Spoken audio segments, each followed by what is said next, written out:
हिंदुस्तान के सबसे गरीब महिलाओं के बैंक अकाउंट के अंदर हर महीने टकाटक टकाटक टकाटक टकाटक।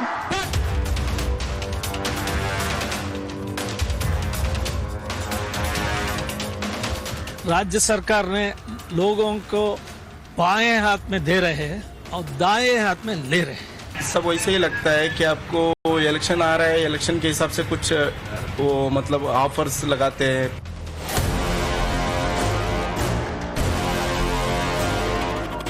इसे कहते हैं इस हाथ दे उस हाथ ले। एक तरफ खाते में रुपए खटाखट खटाखट तो दूसरी तरफ महंगाई का हंटर चला सटासट सटासट। कांग्रेस की गारंटी कर्नाटक के लोगों पर कुछ ज्यादा ही भारी पड़ रही है। लोकसभा के नतीजे क्या आए, गारंटी का असली चेहरा भी लोगों के सामने आने लगा है। कर्नाटक की कांग्रेस सरकार ने हाल ही में पेट्रोल की कीमतों में 3 रुपए प्रति लीटर और डीजल की कीमतों में 3.5 रुपए प्रति लीटर की बढ़ोतरी की है। लेकिन ये असल खबर नहीं है। खबर यह है कि पेट्रोल डीजल के बाद अगला नंबर बसों के किराए और पानी के बिल का है। सही सुना, कर्नाटक में बसों के किराए और कावेरी के पानी के दाम बढ़ने वाले हैं। और ये सब इसीलिए क्योंकि कांग्रेस की 5 गारंटी को पूरा करने के लिए सरकार के पास बजट नहीं है, खजाना खाली है। जमीन आवंटन को लेकर पैसे हटने की बात हो या फिर पेट्रोल डीजल के दामों में वृद्धि, कावेरी पानी के दामों में वृद्धि हो या फिर बस भाड़ों में वृद्धि, बीजेपी का आरोप है कि सिद्धारमैया सरकार जहां जनता को एक हाथ से दे रही है तो दूसरे हाथ से ले भी रही है। जैसे कि बस भाड़ों की अगर बात करें तो महिलाओं को जहां फ्री बस दी जा रही है तो दूसरी ओर बस भाड़ों में वृद्धि कर लोगों से ये पैसे वापस लिए भी जा रहे हैं। कुछ इसी तरह का सिलसिला लगातार लोकसभा चुनाव खत्म होने के साथ ही देखने को मिल रहा है। सवाल यही है कि कहां तो किसानों की कर्ज माफी की बात कही जा रही थी और कहां डीजल के दाम बढ़ा दिए गए। जाहिर है किसान परेशान हैं। पेट्रोल डीजल के दाम बढ़ने से खरीफ फसलों की तैयारी कर रहे किसानों की चिंता बढ़ गई है। इसीलिए विपक्ष कह रहा है कि कर्नाटक के लोग कांग्रेस सरकार के किए गए गारंटी के वादे का खामियाजा भुगत रहे हैं। असल में 2023 में विधानसभा चुनाव जीतने के लिए कांग्रेस ने 5 गारंटी दी थी। कांग्रेस ने वादा किया था कि सत्ता में आने पर वो हर घर को 200 यूनिट मुफ्त बिजली देगी, जिसे गृह ज्योति योजना कहा गया। गृह लक्ष्मी योजना के तहत राज्य की महिलाओं को हर महीने 2000 रुपए देने का वादा किया गया। अर्थव्यवस्था पर पड़ने वाले बोझ को दरकिनार करते अन्न भाग्य योजना के तहत हर परिवार को 10 किलो अनाज देने का वादा किया गया। राज्य के हर बेरोजगार को हर महीने 1500 रुपए देने की बात कही गई और महिलाओं के लिए सरकारी बसों में मुफ्त यात्रा का प्रावधान किया गया। कांग्रेस ने इन वादों से बम्पर बहुमत तो हासिल कर लिया, मगर इन वादों का असर अब राज्य के खजाने पर दिखाई दे रहा है। लोकसभा चुनाव के नतीजे आने तक तो ये योजनाएं चलती रहीं, लेकिन इनके चलते राज्य अब भीख का कटोरा पकड़ने को मजबूर नजर आ रहा है। लिहाजा जनता पर बोझ डालकर इसकी भरपाई करने की कोशिश की जा रही है। अभी तो वैसे ही हो रहा है ना, सभी तो बढ़ गया, सभी और कौन सा भी कम तो नहीं हुआ। अभी डीजल का दाम कम होता है सब बोला था, अभी कुछ सब बढ़ के ही है, तो वही हो रहा है। वो इफेक्टिव तो वही लग रहा है। साथ ही क्या आपको गारंटीज का कोई फायदा मिल रहा है? हमारे को कहाँ है, पूरा लेडीज को है, जेंट्स को तो नहीं है। वो लेडीज को तो ही मिल रहा है। अभी तो एक वो गृह लक्ष्मी वो कुछ किया था, वो सभी अभी कैंसिल हो रहा है ना। अभी कुछ कम हो सकता है या नहीं हो सकता, वो देखना पड़ेगा। इलेक्शन का गिमिक था, सब वैसे ही लग रहा है। मीडिया रिपोर्ट्स के मुताबिक बीते 17 जून को एक मीटिंग में राज्य के सीएम सिद्धारमैया ने राज्य में बसों का किराया बढ़ाने पर चर्चा की। वहीं राज्य के परिवहन मंत्री रामलिंगा रेड्डी ने बस किराए में बढ़ोतरी को अपरिहार्य बताया। तर्क ये कि बस किराया साल 2015 से बढ़ाया नहीं गया है। खबर यह है कि बसों का किराया 25 से 30% बढ़ाया जा सकता है। जिन गारंटीज के दम पर कांग्रेस ने लोकसभा चुनाव में जनता के बीच जाकर इसी गारंटी को लेकर अपनी पीठ थपथपाई, चुनाव खत्म होने के साथ ही फ्यूल प्राइसेस में बढ़ोतरी और उसके बाद कावेरी पानी में जिस तरह की बढ़ोतरी देखी जा रही है। बीजेपी का आरोप है कि एक तरफ जहां वो जनता को दे रही है तो दूसरे हाथ से वो जनता से ले भी रही है। अगर बस की भी बात करें तो यहाँ जहां महिलाओं को फ्री में सफर करने को मिल रहा है तो वहीं पुरुषों से बस के चार्जेस जो है वो बढ़ाकर पैसे लिए जा रहे हैं। तमाम मुद्दों को सामने रखते हुए बीजेपी लगातार ये आरोप लगा रही है कि कांग्रेस की जो गारंटी है वो राज्य के कोष को खोखला कर रही है।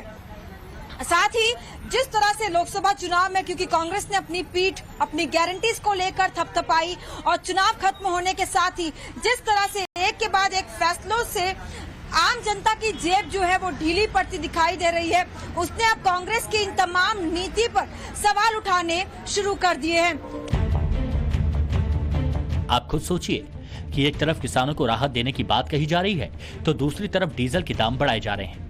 एक तरफ बसों में महिलाओं को मुफ्त यात्रा का गुणगान किया जा रहा है तो दूसरी तरफ पुरुषों से डबल किराया वसूलने की तैयारी है। इसीलिए कहा जा रहा है कि सरकार अगर इस हाथ से दे रही है तो उस हाथ से ले भी रही है। राज्य सरकार ने लोगों को बाएं हाथ में दे रहे हैं और दाएं हाथ में ले रहे हैं, तो उसको कोई फायदा नहीं हो रहा है। ये बोलता है औरत लोगों को पैसे देते हैं, मुफ्त में इलेक्ट्रिसिटी दे रहे हैं और बस में शक्ति योजना में वो मुफ्त में जा रहा है, मगर दूसरी साइड पर सबका कीमत बढ़ा रहे हैं, वो फैमिली के ऊपर वो भारी पड़ रहा है। इसीलिए एक गारंटी स्कीम कुछ फायदा नहीं हो रहा है। कर्नाटक की राजधानी बेंगलुरु का जल संकट बीते कई महीनों से सुर्खियां बना हुआ है। अब बेंगलुरु जल एक दशक के बाद पहली बार पानी की दरों में संशोधन करने का प्रस्ताव तैयार कर रहा है। डी के शिव कुमार ने कहा है कि पानी की कीमतें बढ़ाना जरूरी है क्योंकि दावे के मुताबिक बेंगलुरु का जल आपूर्ति विभाग अपना बिजली का बिल और कर्मचारियों की तनख्वाह तक नहीं दे पा रहा है। इसीलिए कहा जा रहा है कि कावेरी नदी से पानी लेने वाले लोगों के लिए पानी की कीमत 40% बढ़ाए जाने की तैयारी है। राहुल गांधी लोकसभा चुनाव प्रचार में हर जगह महिलाओं के खाते में हर महीने 1 लाख खटाखट देने की बात कर रहे थे, मगर सवाल यही है कि क्या जनता की जेब से पैसा निकालकर वही जनता को दिया जाएगा? क्या डीजल पेट्रोल के दाम बढ़ाकर पैसा वसूल किया जाएगा? क्या बस का किराया और पानी का बिल बढ़ाकर पैसा वसूल किया जाएगा? जनता पर बोझ लादकर गारंटी पूरी की जाएगी?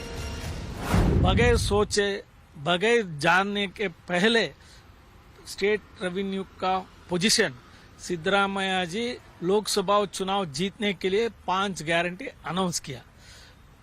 प्रॉबेबली वो केंद्र नेतृत्व के दबाव में आकर किया या वो वॉलंटरली किया, वो पता नहीं है, मगर ये गारंटी स्कीम राज्य का डेवलपमेंट को बहुत बाधा पड़ गया है।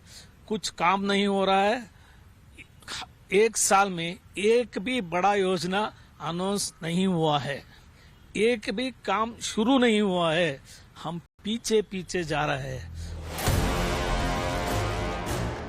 आंकड़ों के मुताबिक कर्नाटक की कुल आय 2,26,000 करोड़ रुपए है। उसका कुल खर्च 2,87,000 करोड़ रुपए है, यानी पहले से ही राजस्व घाटा करीब 60,000 करोड़ रुपए का है। अब कांग्रेस की चुनावी गारंटियां राज्य में बजट का एक बड़ा हिस्सा ले जा रही हैं। जानकारी के मुताबिक 2023-24 में कर्नाटक में 5 चुनावी गारंटियों पर 39,825 करोड़ का खर्च किया गया था, जो 2024-25 में 52,000 करोड़ तक बढ़ गया। 5 गारंटियों से राज्य के करीब 5 करोड़ लोगों को फायदा जरूर मिल रहा है, लेकिन खजाने पर 36,000 करोड़ रुपए का भार भी पड़ रहा है, जिसकी मार आम आदमी पर ही थोपी जा रही है। विपक्ष का कहना है कि खजाने को भरने के लिए सरकार अब अलग अलग जगहों पर सरकारी जमीनें बेच रही है। राजनीतिक पार्टियां चुनाव जीतने के लिए तमाम चुनावी वादों की बौछार तो कर देती हैं, लेकिन इसका सीधा बोझ सरकारी खजाने पर पड़ता है। सुप्रीम कोर्ट भी कह चुका है कि टैक्स पेयर के पैसों से बांटे जाने वाली फ्री बीज सरकार को दिवालियापन की ओर धकेल सकती हैं, लेकिन इसके बावजूद देश भर की तमाम राजनीतिक पार्टियां मुफ्त योजनाएं या कहें फ्री बीज को बांटने में लगी रहती हैं। चुनावी राज्यों में इस तरह मुफ्त बांटने की योजनाएं आम बात है। विरोध करने वाले इन्हें फ्रीबीज और रेवड़ी कल्चर कहते हैं, तो समर्थन करने वाले इन्हें कल्याणकारी योजनाएं, मुफ्त बिजली, मुफ्त पानी, मुफ्त राशन, मुफ्त यातायात, मुफ्त गैस, नकद राशि, बेरोजगारों को भत्ता, वोटरों को लुभाने के लिए राजनेता और राजनीतिक दल वादों की बरसात करते हैं। हालांकि देखा यही गया है कि इससे सरकारी खजाने पर बोझ बढ़ता है, राज्य सरकार का कर्जा बढ़ता है, लेकिन मुफ्त की गारंटी वाला झुंझुना थमता नहीं है। आजकल हमारे देश में मुफ्त की रेवड़ी बांटकर वोट बटोरने का कल्चर लाने की भरसक कोशिश हो रही है। ये रेवड़ी कल्चर देश के विकास के लिए बहुत घातक है। इस रेवड़ी कल्चर से देश के लोगों को और खास करके मेरे युवाओं को बहुत सावधान रहने की जरूरत है। हाल ही में हुए लोकसभा चुनाव को ही ले लीजिए। चुनाव में खटाखट स्कीम का वादा कर कांग्रेस 99 सीटों पर पहुंच गई, लेकिन देश की महिलाओं को 99 के फेर में फंसा दिया। राहुल गांधी ने 1 लाख सालाना का वादा किया खटाखट, और नतीजों से पहले ही बैंक में खाता खुलवाने के लिए महिलाओं की लाइन लग गई। और जब कुछ हाथ नहीं लगा तो इन्हीं महिलाओं ने कहा कि हम तो ठगे गए फटाफट। राहुल गांधी ने अपनी रैलियों में बहुत ही लाउड आवाज में गरीब महिलाओं को 1 लाख सालाना देने का वादा किया।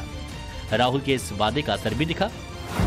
2019 में 52 सीटों पर सिमटी कांग्रेस 2024 में 99 सीटों पर आ गई। कांग्रेस के वोट शेयर में करीब 2.5% का इजाफा हुआ। यूपी में कांग्रेस 1 सीट से 6 सीट पर पहुंच गई। लेकिन इसका साइड इफेक्ट ये रहा कि नतीजे आने के कई दिनों तक कई शहरों में कांग्रेस दफ्तरों के बाहर महिलाओं की कतार लगी रही। हिंदुस्तान के सारे गरीब लोगों की एक लिस्ट बनेगी। उसमें आदिवासी होंगे, दलित होंगे, पिछड़े वर्ग के होंगे, माइनॉरिटी, गरीब जनरल कास्ट के लोग, किसान, मजदूर, इन लोगों की लिस्ट बनेगी। करोड़ों लोगों की लिस्ट होगी। ये वही लोग हैं जिनको नरेंद्र मोदी ने बेरोजगार बनाया, गरीबी रेखा के नीचे डाला। इनकी लिस्ट बनेगी और हर परिवार में से, हर गरीब परिवार में से एक महिला का नाम चुना जाएगा। देश का गरीब वोटर कितनी आस और उम्मीद से भरा होता है। मंच से नेताओं की कही गई बातों को कितनी गंभीरता से लेता है। कांग्रेस का बेहतर प्रदर्शन इस बात का प्रमाण है।